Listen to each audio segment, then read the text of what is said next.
This is a shot from Chris Marker's classic time travel short film of 1962, La Jetée.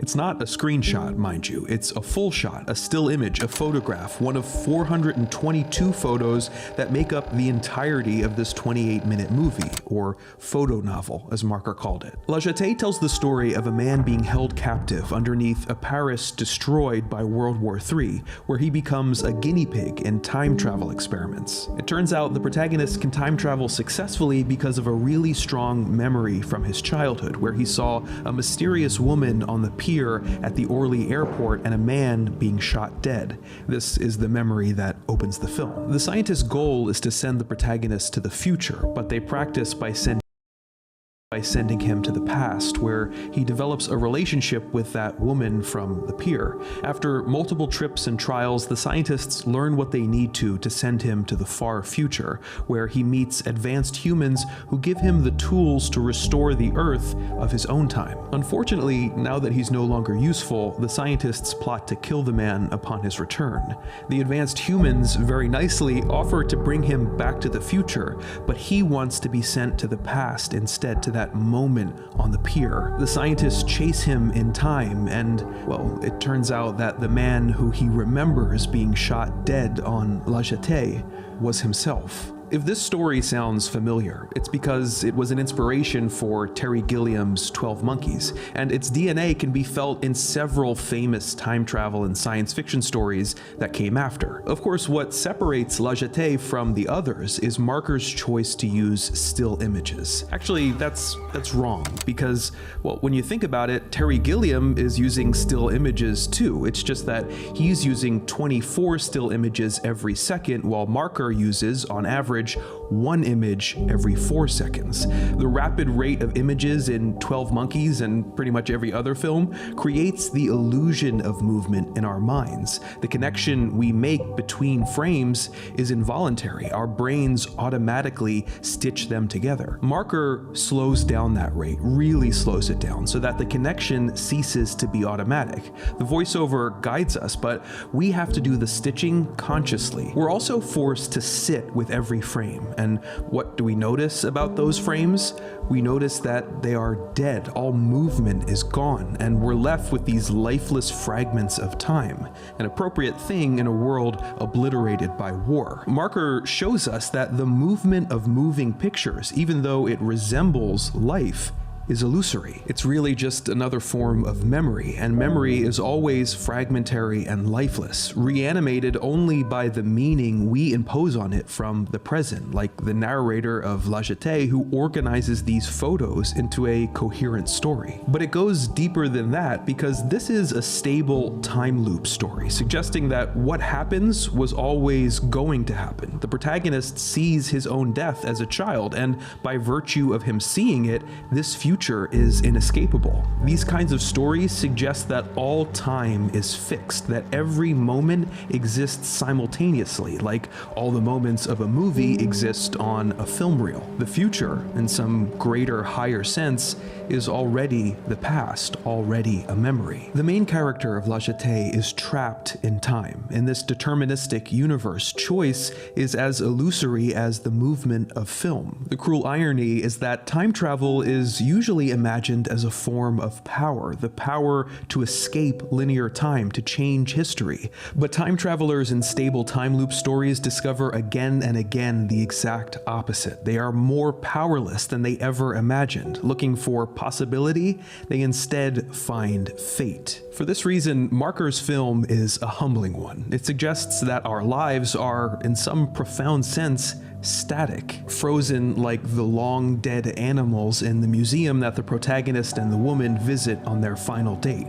They might not know it, but they're looking at themselves in that museum.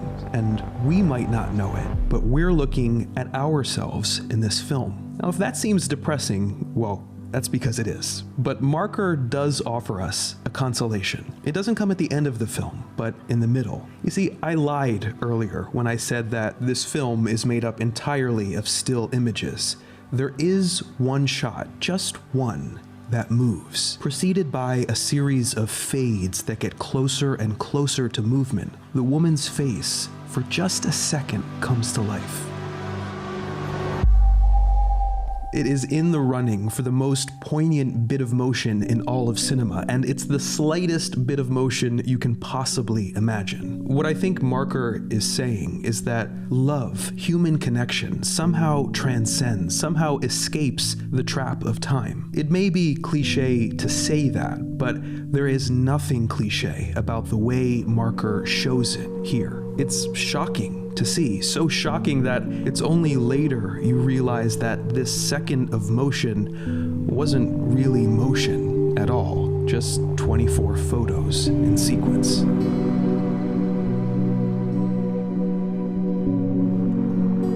Hey everybody, thank you so much for watching. This episode was brought to you by Squarespace, the all-in-one website platform for entrepreneurs to stand out and succeed online. Whether you're just starting out or managing a growing brand, Squarespace makes it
filled with stars and clock faces. A glowing digital figure walks through a tunnel of light with equations floating in the air. Time, a concept that has fascinated humanity for centuries. From the ticking of a clock to the bending of space-time, we have sought to understand its mysteries. But what if artificial intelligence could do more than just analyze time? What if it could travel through it? And the greatest question of all, did Einstein foresee this possibility? Einstein's vision of time. Einstein writing on a blackboard interspersed with visuals of bending light and rippling space-time grids. Albert Einstein revolutionized our understanding of time with his theory of relativity. He revealed that time is not a constant, it can stretch,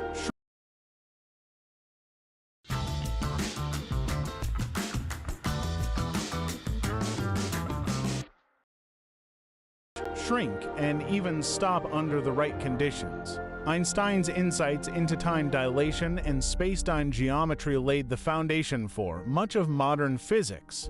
He showed us that time isn't just a straight line, it's a flexible dimension.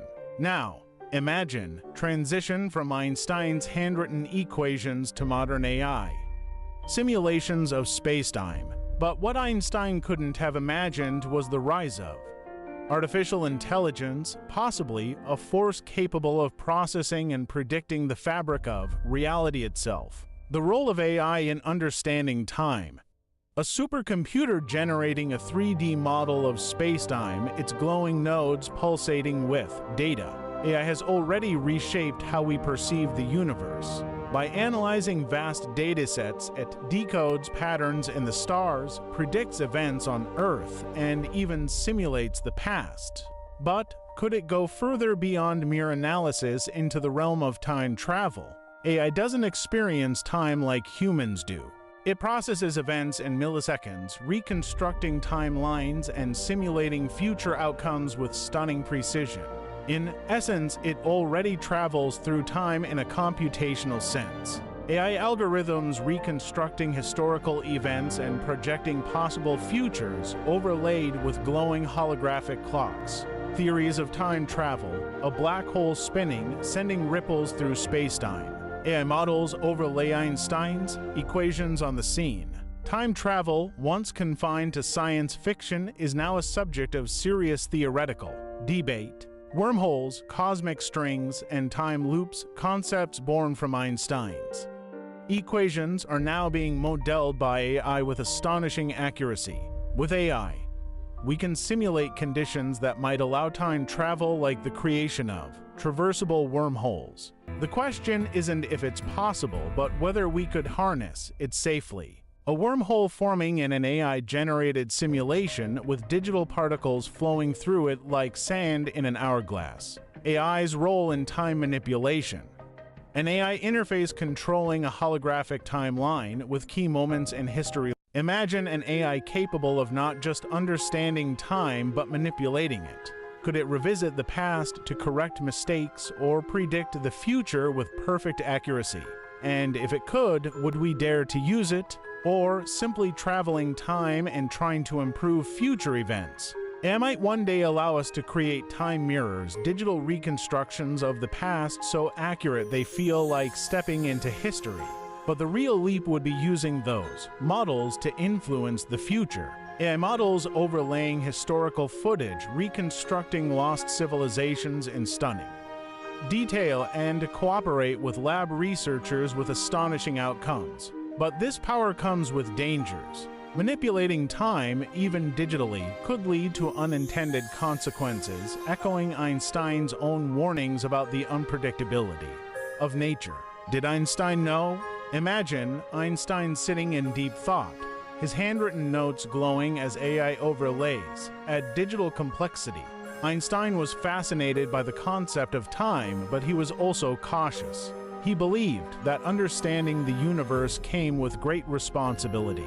If he were alive today, he might see AI as both a marvel and a danger. Einstein once said, "The distinction between past, present, and future is only a stubbornly persistent illusion." Could he have imagined a future where AI turns this illusion into reality? A holographic Einstein addressing a room of AI scientists, his words echoing in the silence. What comes next? A futuristic cityscape with AI-controlled systems managing timelines displayed on giant holograms. As AI continues to evolve, it pushes the boundaries of what we thought was possible. The next frontier may not be the stars, but time itself. If AI achieves the ability to truly understand and interact with time, it could change everything: our history, our future, and even our sense of reality. A glowing timeline splitting into infinite possibilities, each represented by a shimmering thread of light. A digital clock ticking backward, then forward, before dissolving into stardust. Einstein gave us the tools to dream of bending time. AI may give us the power to do it. The question is no longer if we can travel through time, but should we? And if we do, will we recognize the world we leave behind?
cried a river